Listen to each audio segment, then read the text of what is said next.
Episode की शुरुआत में हम मियो को एक कमरे में बैठी रोते हुए देखते हैं। मियो बहुत दुखी है। वास्तव में मियो की माँ यहाँ नहीं है, वो यहाँ मर गई है। फिर हम देखते हैं कि यहाँ गेट खुलता है और वो गेट से बाहर चली जाती है। वहाँ वो देखती है कि उसके सभी प्रियजन चेरी ब्लॉसम के पेड़ के पास हैं। हर कोई उसे प्यार करता है। हर किसी के जीवन में कभी दुख होता है और कभी खुशी। यहाँ उसका खुशी का समय चल रहा है, लेकिन थोड़ी देर बाद वो उदास हो जाती है, क्योंकि धीरे धीरे हर कोई उससे अलग हो रहा है। वो खुद को जंगल में पाती है। फिर हम देखते हैं कि जंगल में क्यों सान भी है। क्यों सान उसके पति बनने वाले हैं। क्यों मियो को देखकर कहता है कि मैं तुमसे प्यार करता हूँ। हम देखते हैं कि जैसे ही वो आई लव यू सुनती है, वो यहाँ जाग जाती है, क्योंकि वो सपना देख रही थी। वो अपने कमरे में है और वो सोच रही है कि यह कैसा सपना है। वो यहाँ कुरु से बात करती है कि यह क्षमता मेरे साथ है, तो कुरु बताता है कि हाँ, एक क्षमता आपके साथ है, लेकिन वो अब कमजोर है। अगर आपने क्यों को अपने सपने में देखा है तो वो आपके बेडरूम में जाने की कोशिश कर रहा होगा। क्यों गुस्सा हो जाता है और कहता है कि आपको बकवास की तरह बात करने की जरूरत नहीं है। सपने देखने की क्षमता केवल मियो के पास है, और मुझे पता है कि मियो की क्षमता उतनी शक्तिशाली नहीं है। कुदो कहता है कि तुम मुझसे ठीक से बात नहीं करते। क्यों कहता है कि मैंने तुमसे नाश्ता करने के लिए नहीं कहा था। तब मियो कहती है कि कृपया बहस न करें। तब कुदो कहता है कि मैं आपकी क्षमता को और अधिक शक्तिशाली बनाऊंगा, इसीलिए मैं यहाँ आया था। मियो उसे धन्यवाद कहती है, लेकिन क्यों कहता है कि क्षमता दिन ब दिन मजबूत होती जाती है। जैसे ही क्षमता मजबूत होगी, आप समझ जाएंगे कि आपके सपने का क्या मतलब है, और उससे पहले आपको ज्यादा सोचने की जरूरत नहीं है। हम देखते हैं कि दृश्य बदलता है। वे लोग बाजार के अंदर आ गए हैं। उनके पास हकुजी भी है, जो क्यों की बहन है। वो कहती है कि आपको ये ड्रेस पहन कर देखना चाहिए। मैं देखना चाहता हूँ कि आप इस ड्रेस में कितने अच्छे लगेंगे। मैंने सही कहा क्यों? क्यों कहता है कि हाँ, मैं समझता हूँ कि आप क्या कह रही हैं। मैं भी देखना चाहता हूँ, लेकिन वो ऐसा नहीं कहता। हकाजी कहती है कि मैं वास्तव में आपके साथ रहना पसंद करती हूँ, लेकिन यहाँ वो विपरीत कहता है। वो कहता है, आप कितने समय तक हमारे साथ रहने वाली हैं? फिर हम देखते हैं कि वे दोनों एक दूसरे से बात करने लगते हैं, और यहाँ मियो को लगता है कि कोई उसे देख रहा है। उसे बहुत अजीब लगने लगता है। वो चारों ओर देखती है कि कोई उसे देख रहा है, लेकिन उसे कोई नहीं दिखाई देता। वो सोच रही है कि कोई मुझे देख रहा है, लेकिन कौन है? फिर हम देखते हैं कि एक आदमी उसके पास आता है और कहता है, क्या तुम्हारा नाम मियो है? वो कहती है कि हाँ, मेरा नाम मियो है। वो आदमी कहता है कि मैं तुमसे मिलने आया हूँ, क्योंकि मैं शादी तक इंतजार नहीं कर सकता, इसलिए मैं जल्दी आपके पास आया। फिर हम देखते हैं कि वो ठीक नहीं है, तो मियो पूछने लगती है, क्या तुम ठीक हो? तब वो देखती है कि उसका चेहरा किसी से मिलता है। तब हम देखते हैं कि वो यहाँ क्यों कहता है, तुम यहाँ क्या कर रहे हो? वो आदमी कहता है कि मैं बस यहाँ आया था, ये शहर थोड़ा बेहतर है, मैं खो गया था, मुझे ऐसा लगता है। तब हम देखते हैं कि यहाँ अकाजी कहती है कि वो हमारे पिता हैं। फिर हम देखते हैं कि उसके पिता कहते हैं कि मेरा नाम तादकियो कुदो है और मैं इन दोनों का पिता हूँ। मियो कहती है कि मैं आपसे मिलकर बहुत खुश हूँ, मेरा नाम मियो है। यहाँ उसके पिता कहते हैं कि तुम मेरी सुंदर बहू बनने वाली हो, मैं बहुत भाग्यशाली आदमी हूँ। क्यों उसका हाथ पकड़ लेता है और इसे किनारे से करता है। वो पूछता है कि तुम यहाँ क्या कर रहे हो? तो उसके पिता बताते हैं कि मैं तुम्हें अपने घर आमंत्रित करने आया हूँ। फिर हम देखते हैं कि वो बात करने के लिए रेस्टोरेंट में आता है, जहाँ खाना है। वो सोच रही है, यह वो व्यक्ति है जिसने क्यों के साथ मेरी शादी तय की थी, वे बहुत अच्छे हैं। फिर हम देखते हैं कि उसके पिता क्यों कहते हैं कि तुम बहुत समय से अपने घर नहीं आई हो। क्यों ऐसा है? वो यहाँ क्यों बताता है कि मेरी जाने की कोई योजना नहीं थी, इसलिए मैं नहीं आ सका। वो कहता है कि मुझे छुट्टी नहीं मिली। उसके पिता कहते हैं कि मैं तुम्हें अपने शहर में आमंत्रित करता हूँ, क्योंकि जांच करने की आवश्यकता है। मैंने वहाँ कुछ राक्षस देखे हैं, और इसलिए वे उसे एक पत्र दिखाते हैं जहाँ लिखा है कि कई राक्षस पास के गांव पर हमला कर रहे हैं। उसके पिता कहते हैं कि इसलिए मैं तुम्हें बुलाने आया हूँ। और वो क्यों कहता है कि तुम कभी सेना में नहीं रहे, तुम रिटायर हो गए हो। यहाँ वो कहता है कि हाँ, मैं रिटायर्ड हूँ, तुम बहुत कठोर हृदय वाले हो, मैं आपकी मदद मांगने आया हूँ। वो मियो से कहता है कि देखो, तुम्हारा पति बहुत कठोर हृदय वाला है। मियो कहती है कि नहीं, मेरे पति बहुत अच्छे हैं, बहुत मासूम है और सभी की मदद करते हैं। फिर हम यहाँ देखते हैं कि क्यों देखता है कि उसके लिए एक पत्र आया है जो उड़ गया है। वो इसे पढ़ता है और इसकी पुष्टि होती है कि उसके गांव में बहुत सारे हमले हो रहे हैं, इसलिए उसे वहां जाना पड़ेगा। यह अनुरोध प्रिंस द्वारा किया गया था। यदि आप प्रिंस के बारे में नहीं जानते हैं तो कृपया पिछला एपिसोड देखें। यहाँ हम देखते हैं कि उसके पिता पहले से ही यह सब जानते हैं, शायद इसीलिए वो इस आदेश को पाने से पहले उसके पास आए थे। फिर वो यहाँ कहता है कि अब तुम दोनों मेरे साथ चलने वाले हो। तब हम यहाँ देखते हैं कि मियो कहती है कि क्या हमें जाना चाहिए, तो यहाँ क्यों कहता है कि हमें जाना चाहिए, क्योंकि मुझे अपना काम खत्म करने में 2-3 दिन लगेंगे और तुम अकेली घर पर रहोगी, इसलिए तुम्हें ऐसा नहीं लगेगा, तुम्हारी यात्रा होगी। वो इसके लिए धन्यवाद कहती है। अब अगले दृश्य में हम देखते हैं कि वे दोनों यहाँ जाने के लिए रेलवे स्टेशन आए हैं, क्योंकि घर पर हम देखते हैं कि वे ट्रेन के अंदर बैठते हैं। यह मियो के लिए एक पूरी तरह से नया अनुभव था। एपिसोड की शुरुआत में हम यहाँ मियो को देखते हैं जो कमरे के अंदर है और उस बिस्तर को देख रही है। वो ऐसा इसलिए कर रही है क्योंकि क्यों ने रात को कहा था कि हमें इस बिस्तर पर मुफ्त में सोना चाहिए। ये सुनकर यहाँ मियो कांप रही है। तब एक नौकरानी यहाँ आती है और कहती है कि हमारी मालकिन आपको बुला रही है। फिर वो मालकिन से मिलने जाती है। मालकिन कोई और नहीं क्योंकि माँ फूई है। फिर हम देखते हैं कि वो दरवाजे पर आती है और फिर वे दोनों अंदर आते हैं। जब वो अपनी माँ के पास आती है तो वो देखती है कि वहाँ बहुत सी शानदार चीजें हैं। बहुत साफ कमरा है। उसकी माँ कहती है कि यह तुम्हारा है, इसे लो और अपने कपड़े बदल लो, क्योंकि मुझे पता है कि तुम इस घर के लायक नहीं हो, इसलिए तुम्हें यहाँ काम करना चाहिए और कुछ नहीं। मुझे लगता है कि तुम इस घर में सिर्फ नौकर ही बन सकती हो, क्योंकि तुम्हें यहाँ कुछ भी जरूरत नहीं है, लेकिन अभी के लिए तुम यहाँ काम कर सकती हो। फिर हम देखते हैं कि मियो यहाँ जाती है। ठीक है, मैं आपके लिए ये करूँगी। वो कहती है कि मैं आपको ऐसा करने के लिए मजबूर नहीं कर रही हूँ। मैं चाहता हूँ कि आप खुद परिवार में रिश्ते को समझे, सभी को जानो, इसलिए मैं आपको ये काम दे रही हूँ। मियो कहती है कि यह ठीक है, मैं साफ करने के लिए तैयार हूँ। और अगला दृश्य देखते हैं कि क्यों गांव में दानव को खोजने आया है। गांव की सैर करने के बाद उसे अभी तक कोई दानव नहीं मिला है, इसलिए वो उस बूढ़ी औरत से मिलने जाता है जो दानवों के बारे में बात कर रही थी। बूढ़ी औरत हमें उस घर को देखने के लिए कहती है जो पहाड़ी पर है। वहीं रहते हैं। क्यों घर को देखता है और जाने के लिए तैयार हो जाता है। यहाँ हम देखते हैं कि नौकरानी भी अपना ड्रेस बदलती है। नौकरानी यहाँ उसे पहला काम पत्ते निकालने का देती है, पत्तों को साफ करने के लिए। वो सोचती है कि उसे एक समुराई जैसा महसूस हो रहा है। मैं अपने बचपन में वहाँ थी और इस तरह काम करती थी, लेकिन मियो सब कुछ बहुत अच्छे से करती है और वो 100% काम करती है। वो कहती है कि वो आईने में कोई खरोंच नहीं रहने देगी, वो सब कुछ साफ कर देगी, क्योंकि माँ सोच रही है कि लड़की भाग गई होगी, लेकिन वो वहाँ नहीं गई। इसलिए उसकी माँ को गुस्सा आता है और कहती है कि वो उसके पास आई और कहा कि तुम इस फर्श को बहुत अच्छे से साफ कर रही हो, मुझे ये पसंद आया और यह काम आपके लिए बनाया गया है। क्योंकि माँ मियो को भगाना चाहती है, लेकिन मियो नहीं भागेगी। मैं आपको जाने के लिए कह रही हूँ, लेकिन आप मेरा नाम नहीं ले रहे हैं। इसलिए मियो कहती है कि आपने कहा कि मेरा यहाँ कोई मूल्य नहीं है, लेकिन मेरे भावी पति कहते हैं कि उन्हें मेरी जरूरत है, इसलिए मैं अपने पति को नहीं छोड़ सकती। और हम देखते हैं कि उसकी माँ अंदर ही गुस्सा हो रही है, क्योंकि क्यों भी उसके सामने ऐसा ही व्यवहार करता है और मियो भी ऐसा ही कर रही थी। फिर हम देखते हैं कि वो उसे मारने के लिए थप्पड़ उठाती है। तब क्यों के पिता यहाँ आते हैं और उसका हाथ पकड़ लेते हैं। क्यों के पिता अपनी माँ से कहते हैं कि आपको ऐसा नहीं करना चाहिए, आप बहुत ज्यादा कर रहे हैं। वो कहता है कि आराम करने के लिए कमरे में चलते हैं और वो उसे दूर ले जाने लगता है।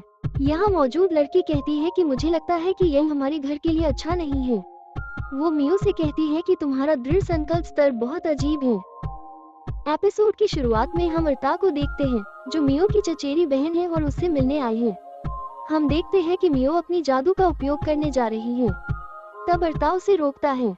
वो कहता है कि मैंने तुम्हें अपनी जादू का उपयोग न करने के लिए कहा था, फिर आपको समस्या होगी। फिर हम देखते हैं कि कियो की माँ कहती है कि तुम कौन हो और बिना अनुमति के तुम यहाँ क्यों आए हो।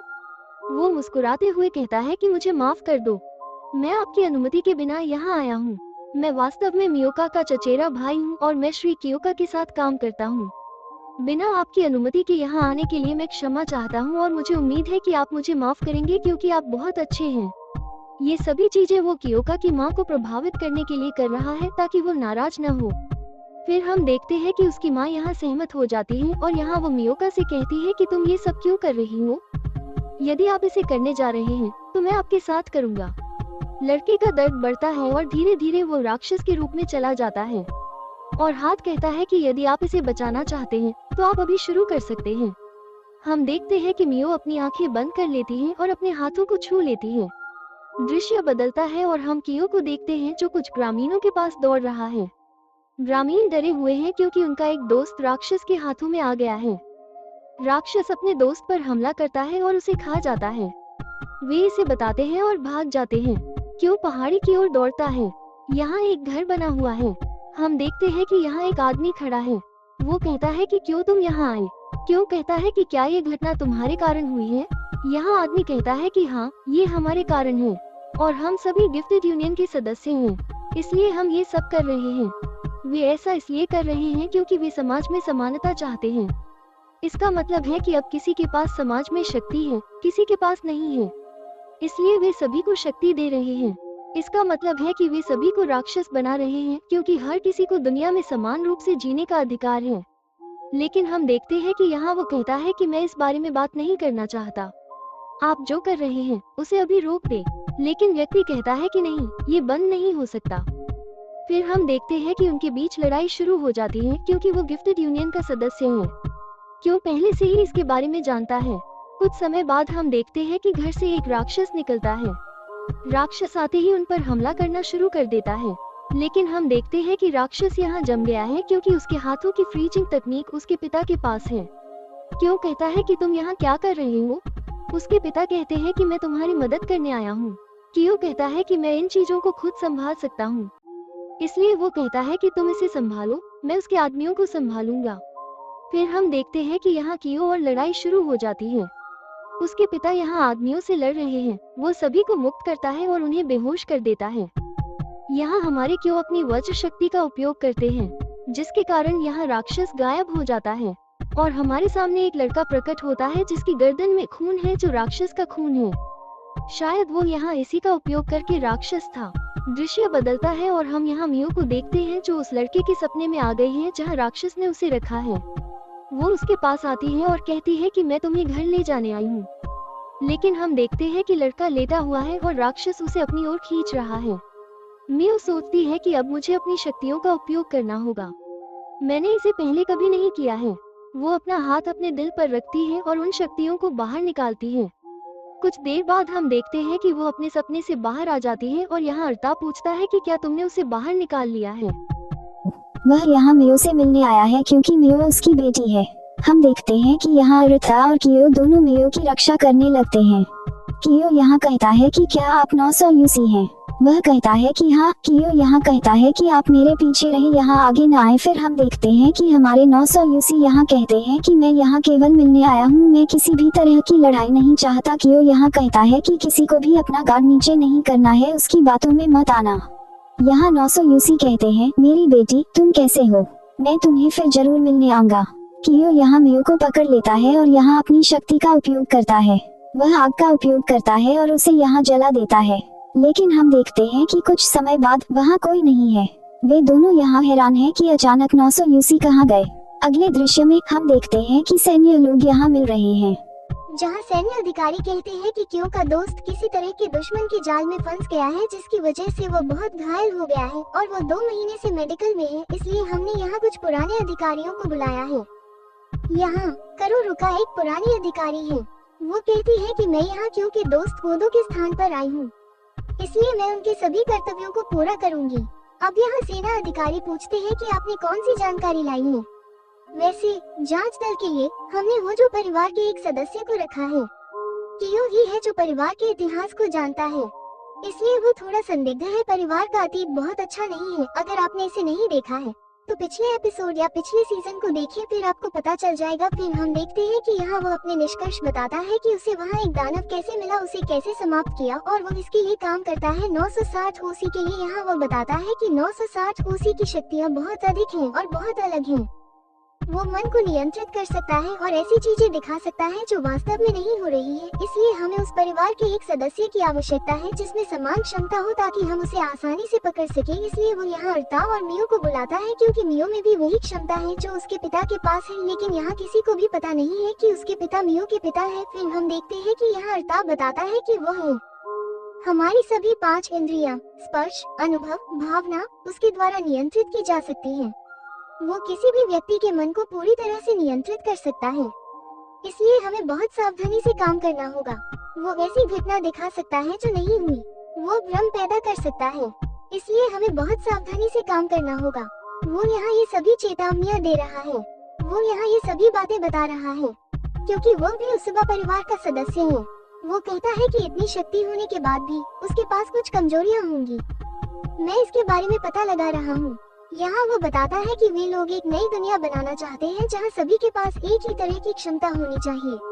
कुछ में अलौकिक क्षमता होती है, कुछ में नहीं होती है। ऐसा नहीं होना चाहिए।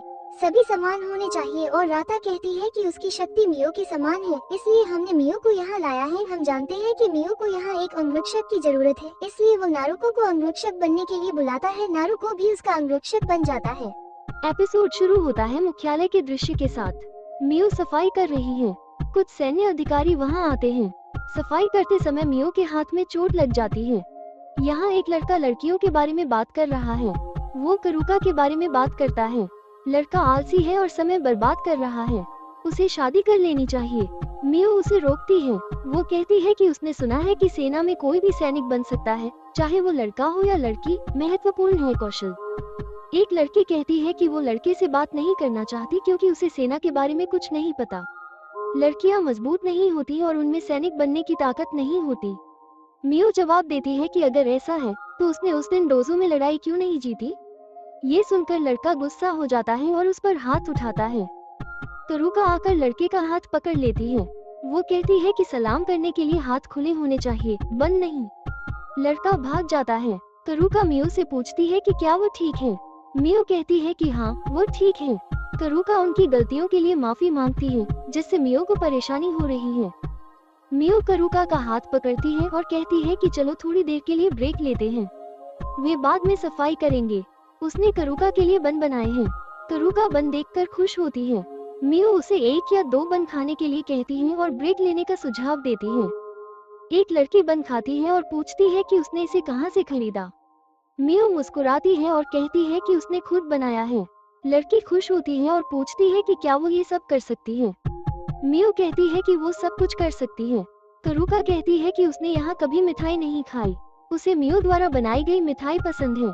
मियो कहती है कि यह एक गुप्त पार्टी है। अगले दृश्य में कियो और मियो गोडो से मिलने अस्पताल जा रहे हैं। डॉक्टर उन्हें देखकर कहते हैं कि उन्होंने उन्हें कहीं देखा है। वो कियो को पहचानता है। कियो कहता है कि वो किसी से मिलने आया है। डॉक्टर मियो को देखकर कहते हैं कि वो उसकी मंगेतर है। मियो कहती है कि हाँ, वो उससे मिलकर खुश है और अपना नाम मियो बताती है। डॉक्टर अपना नाम जाकुजी बताते हैं। वे हाथ मिलाते हैं। डॉक्टर मियो से कहते हैं कि वो बहुत मेहनती है और ठंड के मौसम में अपना ख्याल रखे। मरीज डॉक्टर को बुलाता है और वो चला जाता है। कियो कहती है कि डॉक्टर में ठीक करने की क्षमता है और वो उसकी माँ का रिश्तेदार है। मियो अपना हाथ देखती है और पाती है कि उसकी चोट पूरी तरह से ठीक हो गई है। वे दोनों गोडो के पास आते हैं। गोडो उन्हें देखकर खुश होता है। कियो उसे देखकर हैरान है और सदमे में लग रहा है। मियो पूछती है कि वो कैसा महसूस कर रहा है। गोडो कहता है कि वो अच्छा महसूस कर रहा है। वो गलती से एक जाल में फंस गया था, लेकिन वो जल्द ही ठीक हो जाएगा, ड्यूटी पर वापस आएगा और बदला लेगा। कियो कुछ नहीं कह रहा है। गोडो कहता है कि कियो का कमांडर बहुत जिम्मेदार है और शायद उसे अपने अतीत की कोई बात याद आ गई होगी।